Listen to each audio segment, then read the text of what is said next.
Welcome to the Dental Brief, the world's direct, right-to-the-point podcast produced to get you the information you need to learn and grow your practice. To learn more about our guests and find links to information discussed on our show, visit our website, dentalbrief.com. On to today's episode. Hello, everyone. Welcome to another episode of the Dental Brief. I have with me a guest, and we're going to get right down to today's program and what we need help with. Dr. Richard Simpson, say hello. Hello, everyone. Thanks for having me on. Yeah, grateful to have you here. Real quickly, why don't you tell me what your role is in dentistry now? I know you're a dentist and you have a practice and you have for quite some time, but tell me what projects are you working on right now? I'm a pediatric dentist practicing in Alabama. I'm also the chief clinical officer for Holland Health Care. And I've been very involved for quite a while, particularly at the state level, but also nationally in a variety of different capacities having to do with advocacy and working with stakeholders to improve oral health, improving access.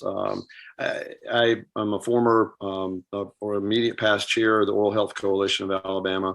I've really become very, very active the last 2 or 3 years, particularly through LinkedIn platform and a variety of consultant type situations now, with really helping with cross-sector networking, leveraging contacts and relationships to help improve interprofessional collaboration in the arenas of telehealth, teledentistry, mobile dentistry, alternative care models, that sort of thing. Yeah. So I know that, again, what you were going to talk about today is a little differently than we had planned, but why don't you talk to me a little bit more about Holland Health? And also, why don't we just get right to the point? Talk about teledentistry and telehealth when it comes to what's going on in the world today, which is, a massive immigration, or I should say migration of refugees from moving from Ukraine into Poland. Tell me how you're helping with that. Yeah, so Holland Healthcare, for whom I'm chief clinical officer, we're not the point team on this. That is a role that I have and really enjoy it. They are one of the telehealth companies that I'm involved with. But last week, I was contacted by Ina Bergstaller with Bionabu, and she is based in the UK. And really, Bionabu is one of those several organizations that's reached out to me over the last year because of some of the things I'm doing on the digital platform and in telehealth. And she is the point person for creating what is going to be known as the Ukraine Refugee Virtual Clinic, which is going to be a global-wide effort to link licensed physicians in the refugee crisis. The focus is going to be for Ukrainian refugees, and it's going to be able to reach across the spectrum of all these different countries from which they're traveling. Hey, Dr. Simpson, I apologize. There was a little audio glitch there. Can you back up about a minute? Tell me about, start again with who Holland is working with and what they're doing. Well, let me just clarify. It's not Holland directly. It's I'm representing Holland Healthcare, but also in a capacity with the organization that's doing the Ukraine Refugee Virtual Clinic. This is through Bionabu, and based in UK. It is one of the organizations I'm affiliated with, which is really a gathering of resources, thought leaders, innovators, people that are involved in digital health, telehealth, a lot of different pioneering type movements. And it basically serves as a platform originally for organizations worldwide to come on that have different projects and look for resources of people that can aid them in those projects. But when this crisis started, Ina Bergstaller, who is the founder and CEO of Bionabu, launched an effort to create what's going to become known as the Ukraine Refugee Virtual Clinic. And the goal of the virtual clinic really is going to be They already have a platform that's been donated. They have servers that have been donated, and they are developing the training and onboarding within the next few days to launch the pilot. But currently, what I'm helping with is I'm serving as as an advisor and an advocate for helping to recruit and gather clinicians globally that particularly speak Russian and Ukrainian, that will be available as resources for direct one-on-one telehealth services for triaging, for advising, and assessing patients that have been displaced into the Eastern European countries. So is it dentists alone that you're looking to recruit, or is it all types of? Absolutely not. One of the reasons I was contacted is because I've been working interprofessionally and for quite some time. I'm an associate member very actively with the American Academy of Pediatrics at both state and national level, particularly state level. But through the network of people that I've been blessed to collaborate with over the last several years online, reached out to me and asked for me to assist in the recruitment of clinicians, and primarily they're looking for physicians in particularly. And if you'll forgive me, there'll be times I'm going to reference this onboarding document that she sent me to help review so they'll make sure I get everything just right. But they're in particular need of pediatricians, general practitioners, child psychiatrists, gynecologists, and then of course they're going to be onboarding other specialists, but dentists as well. But the biggest focus is actually going to be physicians right now, but they see a dental need as well. Sure. So and hopefully this platform will help get you in touch. So I'm assuming that you're looking for people that either speak Russian or Ukrainian in the healthcare industry, or know somebody who does, that they could pass your information along to, and they could reach out and contact you, correct? Absolutely. That's the key, is that, with relationships and contacts and getting the word out, dentist know physicians, physician know other physicians. And so the primary focus right now, yes, is because the platform is designed to be one-on-one, there's not a third-party avenue for translation currently.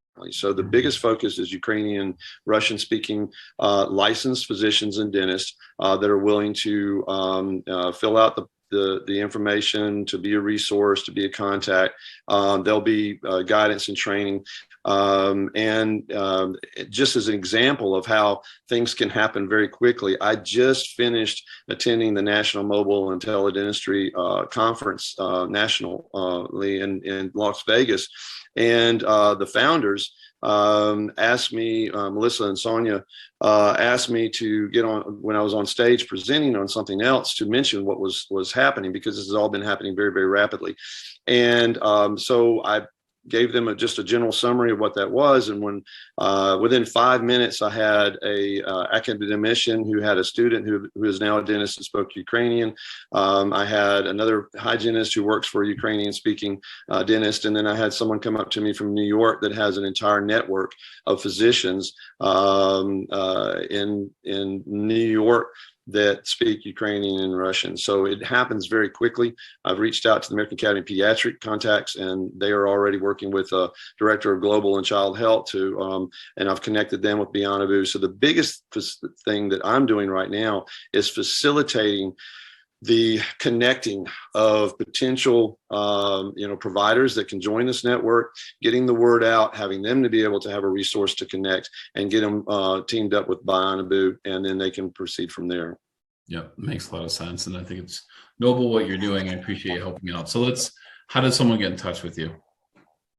Well, they can find me on LinkedIn, Richard Simpson. And then, one of the things I wanted to find out from you too is because when you told me what the audience was potentially thousands, I thought that's going to be a tough handle if they all start contacting me on LinkedIn, and I'd be happy to help as much as I can with that. But there is a media packet that's getting ready to come out from Beyond this the end of this week. Okay. They will be finalizing onboarding form. So if you have a platform that I can send those links to, and then you could, let everybody go to your platform and they can just click those links, that would be really, I think, very efficient to do that. Yep, we'll do that. So we'll make sure on social media, on Facebook, we share the links. We'll share it on platforms that we partner with, and as well, we'll put it on the Dental Brief website too, so dentalbrief.com. We'll make sure that those forms and all the information that you can pass along to us is there. Dr. Simpson, and by the way, if they want to reach out on LinkedIn, it's Richard Simpson and then comma DMD to find you if you're doing a search. Anything else you want to share with us today? Anything else we can do to help? No, really. I mean, just get the word out.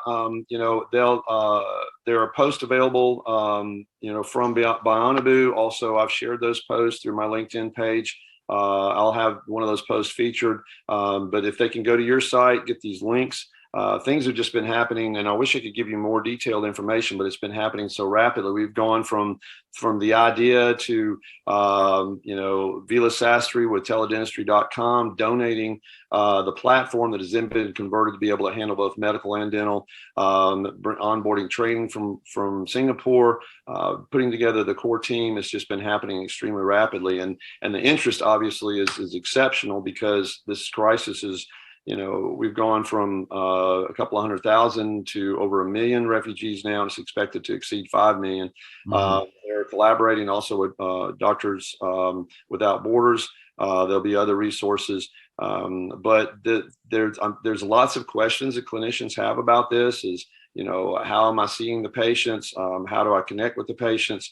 How do they reach me? And it's going to be on a first come, first served, or they're being notified. But all of that will be able to be answered through these links. And that's going to be probably the most efficient thing to do. They have physicians that are drafting more details about documentation because, of course, quality of care has to be just the same through telehealth as it is if someone was in your office. Obviously, it has its limitations and not being able to do physical assessments and that sort of thing. But there'll be guidance on what to do if the situation is more complex and what they can handle online. But we already have, Ina sent me information. We already have clinicians from Israel, Belarus, Germany, UK, Italy, US, Poland, Singapore, and Spain. And the team, the core team of 10 people is international already. I guess the biggest thing I want to share is, telehealth has been around for a while. And teledentistry really got a kick in the tail with like a rocket launcher when COVID hit, and so we're really starting to accelerate. But I think what's getting put together here with this particular program is very likely going to be the largest global telehealth platform and initiative in history, and it's really something to celebrate. The reason for it obviously is extremely sad and unfortunate, but the fact that we're able to do this with what's been rapidly developing in telehealth in the last few years, and the ability for people to say, well, how can I help? Here I'm over in my own country. There's an opportunity now for healthcare providers to help. And there's going to be data collected. There's going to be assessments of how all this works, because I think it's going to potentially serve as a huge resource in the future in how international collaborations for telehealth and teledentistry can, and remote care, particularly in lower socioeconomic status countries, lower middle income countries, and then also through just global initiatives. I think that this is going to serve as a platform on lessons learned and how to improve things for the future. It's very exciting. Yeah, it is. And it's very grateful for what you're doing and thankful to have you on the show. Anything we can do to help, let us know. Again, we'll put the links on our site. And if you want to come back in a week, we'll get you scheduled for any updates if that works out. So I'll just tell our audience, potentially keep an eye on you coming back on here quickly. Excellent. I'll forward as soon as I have this from Bionabu, the final links that will actually get them to the media packets and also to the onboarding. I'll send all that to you. Excellent. Thank you so much, sir. Dr. Simpson, we appreciate you being here. I really appreciate it. Thank you so much for the opportunity, Patrick. Thank you for joining us on today's episode. Did you know you can weigh in on today's topic on Facebook? Search the Dental Brief on Facebook or visit our website, dentalbrief.com, and just follow the link. We look forward to having you join us again on another episode of The Dental Brief.